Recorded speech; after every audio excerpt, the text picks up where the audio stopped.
শিক্ষকদের জন্য বড় সুখবর। শিক্ষা বান্ধব এই সরকার দেশের শিক্ষা ব্যবস্থার উন্নয়নে নিয়েছে যুগান্তকারী সব পদক্ষেপ, যার সুফল জাতি পাচ্ছে। উদাহরণ সৃষ্টিকার আরেক পদক্ষেপ হচ্ছে চাকরির মেয়াদ 6 মাস হলেই 5% হারে বার্ষিক বেতন বৃদ্ধি সুবিধাদি পাবেন বেসরকারি শিক্ষা প্রতিষ্ঠানের শিক্ষক কর্মচারীরা। এই বিষয়ে মাধ্যমিক এবং উচ্চশিক্ষা অধিদপ্তর মহাপরিচালককে নির্দেশনা দিয়েছেন মাধ্যমিক এবং উচ্চশিক্ষা বিভাগ। এই সংক্রান্ত বিস্তারিত তথ্য জানাবো আজকের ভিডিওতে। প্রিয় ভিউয়ার্স, আজকে নতুন ভিডিওতে সবাইকে স্বাগত জানাচ্ছি। আপনি যদি আমার চ্যানেলে নতুন হয়ে থাকেন তাহলে এরকম গুরুত্বপূর্ণ ভিডিওর আপডেট পেতে চ্যানেলটি সাবস্ক্রাইব করে রাখুন। ভালো লাগলে লাইক কমেন্ট করুন আর সম্পূর্ণ ধারণা পেতে পুরো ভিডিওটি না টেনে দেখুন। তাহলে শুরু করা যাক। এর আগে বেসরকারি শিক্ষকদের দীর্ঘদিনের দাবি পূরণ করেছে সরকার।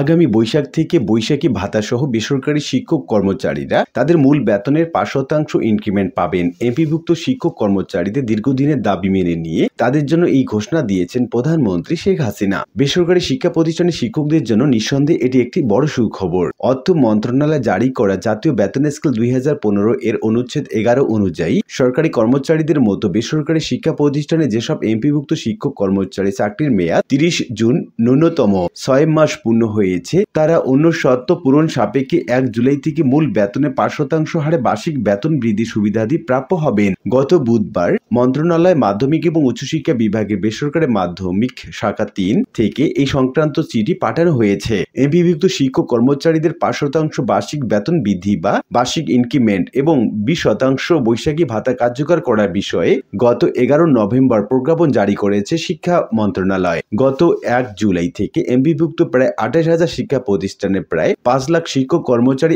এই সুবিধা পাচ্ছেন। জানা গেছে এই ইনক্রিমেন্টের জন্য বাড়তি 531 কোটি 82 লাখ 39 হাজার টাকা লাগবে, আর বৈশাখী ভাতার জন্য লাগবে 177 কোটি 27 লাখ 49 হাজার টাকা। আমরা জানি বর্তমান সরকারের আমলে বহু বেসরকারি শিক্ষা প্রতিষ্ঠান জাতীয়করণ করা হয়েছে এবং হচ্ছে। এটি মানতে হবে যে সবার জন্য শিক্ষা ছড়িয়ে দিতে হলে এই খাতকে সর্বাধিক গুরুত্বের সঙ্গে বিবেচনা করতে হবে। সেই ক্ষেত্রে সরকারের সহযোগিতা ছাড়া শিক্ষার প্রসার কখনোই সম্ভব নয়। শিক্ষার মান বৃদ্ধির বিষয়টি গুরুত্বের সঙ্গে বিবেচনা করতে হবে। পাশের হার কিংবা জিপিএ পাওয়া শিক্ষার্থীর সংখ্যা বৃদ্ধি দিয়ে মান নির্ধারণ করা যাবে না। এজন্য মানসম্মত শিক্ষক তৈরি করতে হবে। অন্যদিকে মেধাবীদের এই পেশায় আগ্রহী করতে না পারলে ভবিষ্যৎ প্রজন্ম যে মেধাশূন্য হয়ে উঠবে তা বলার অপেক্ষা রাখে না। আমরা মনে করি শিক্ষক সম্প্রদায় পারিবারিক এবং সামাজিক জীবন যেমন স্বচ্ছন্দে থাকা দরকার, ঠিক তেমনি শিক্ষক সম্প্রদায়ও উচিত তাদের পেশায় অর্থাৎ ছাত্রছাত্রীদের পাঠদান শতভাগ আন্তরিক থাকা। মনে রাখতে হবে মেধাবী প্রজন্ম গড়ে তুলতে হলে শিক্ষককেই অগ্রগণ্য ভূমিকা পালন করতে হবে।